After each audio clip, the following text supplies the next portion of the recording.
Hasil pertandingan keempat Grup C kualifikasi Piala Dunia 2026 antara Cina melawan Indonesia di Stadion Pemuda Qingdao berakhir dengan skor 2-1 untuk keunggulan tim tuan rumah. Dalam pertandingan ini sebenarnya timnas Indonesia tampil lebih dominan menguasai bola. Terhitung 76% penguasaan bola dipegang oleh timnas Indonesia. Namun Cina dengan begitu cerdik mampu memanfaatkan beragam kesalahan pertahanan dari timnas Indonesia. Gol pertama timnas Indonesia dijebol oleh Behram Abduweli pada menit ke-21. Sementara untuk gol kedua bersarang ketika skema serangan balik Cina berjalan lancar. Striker China Zhang Yuning terlepas tanpa kawalan dan berhasil menyelesaikan umpan terobosan ke Jala Martin Pes pada menit ke-41. Dengan hasil ini untungnya timnas Indonesia tetap lebih baik dari Cina di posisi klasemen. Timnas Indonesia dan Cina meski sama-sama mengoleksi 3 poin setelah laga ini, namun pasukan Garuda masih selisih gol lebih baik ketimbang Cina. Timnas Indonesia hanya minus 1 gol, berbalik 9 gol dari pihak The Dragon. Alhasil Cina masih menempati dasar klasemen, sementara timnas Indonesia menempati peringkat kelima. Usaha timnas Indonesia untuk memperbaiki posisi masih tersedia di lanjutan pertandingan Grup C kualifikasi pada bulan November 2024. Timnas Indonesia akan melakoni 2 partai kandang melawan Jepang serta Arab Saudi. Tidak perlu mengutuk tetangga kita, memang sepak bola mereka jauh di depan kita. Seronok melihat negara jiran kita bermain bola, terbaik Indonesia. Wasit curang 9 menit waktu tambahan, seharusnya 29 menit. Jarang tim Belanda kalah dengan pasukan ASEA. Percuma defender Serie A lawan Cina kalah, mana fan Konoha, kita dah level Asia. Belanda pun kalah dengan Cina.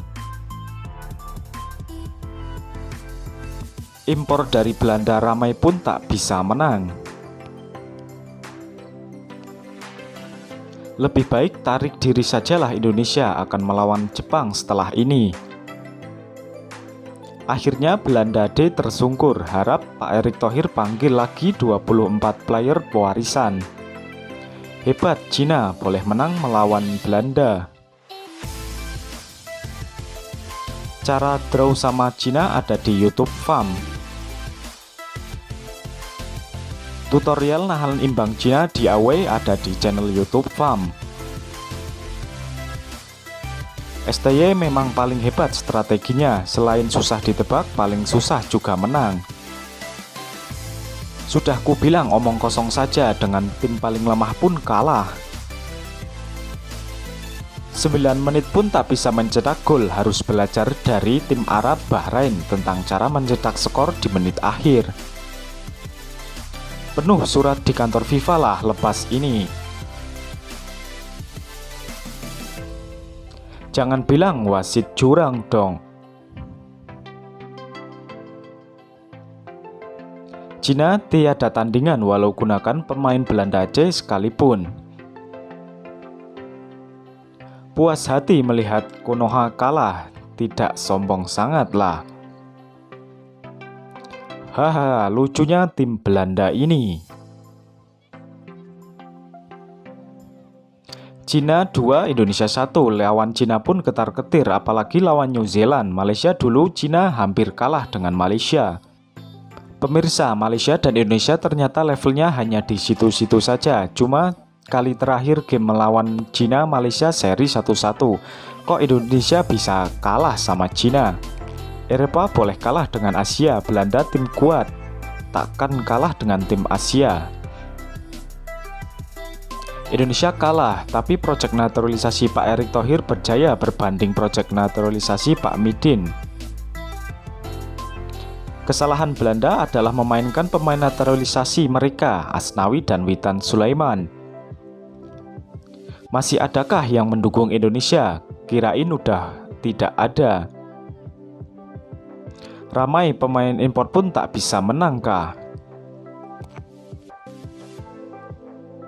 Bagaimana bisa Belanda kalah dari timnas Cina? Mereka benar-benar tidak bermain. Kalah pun gameplay boleh tahan, yakin pegang bola. Kembalilah Indonesia yang lebih kuat.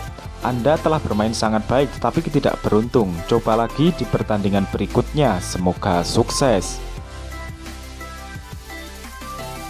Ya ampun, gimana timnas terkuat di dunia masih bisa kalah sama tim anak kecil? Kurangi baksonya mas.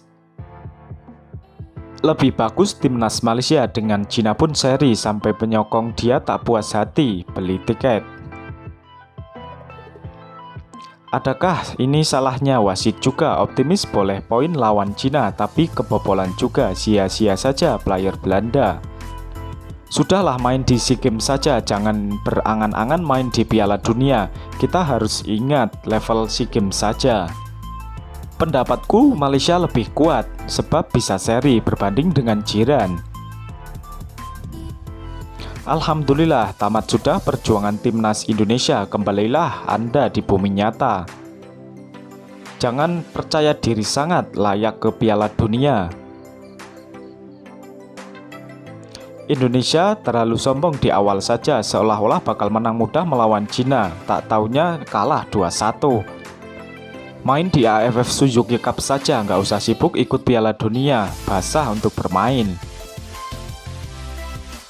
Cina tak pernah menang lawan Belanda, tiba-tiba pula menang. Belanda C fokus AFF saja, jangan berangan-angan. Nggak jauh beda dengan Malaysia, minal imbang 1-1 dengan Cina, main di Cina. Welcome back to AFF, coba lagi mimpi Piala Dunia yang akan datang. Baliklah main ke AFF. Nampaknya timnas Indonesia begitu bersemangat untuk menyerang sehingga lupa tentang pertahanan.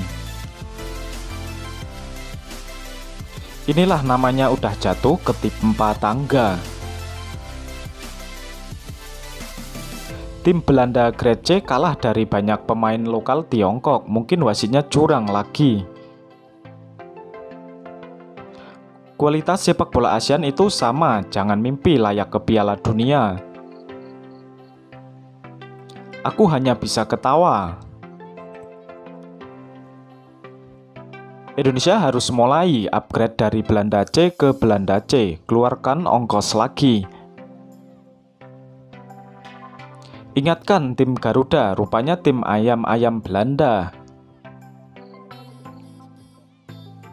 Belum lawan New Zealand. New Zealand lebih tinggi rankingnya. Memang Garuda tidak pernah ada, itu karena tim Belanda 100% berjuang. Pemain mahal Mads Hilgers tidak bisa buat apa-apa di tangan pemain Cina. Kita lebih kuat, bisa seri lawan Cina. Indonesia untung dapat grup yang ringan-ringan waktu kelayakan ronde 2 hari itu. Belum level lagi tim dunia, tim Asia pun belum tentu. Timnas masih level bawahan. Keberuntungan Cina besar dan keberuntungan Indonesia tak seberapa. Ingin ketawa pun justru lebih teruk bila kalah dengan New Zealand.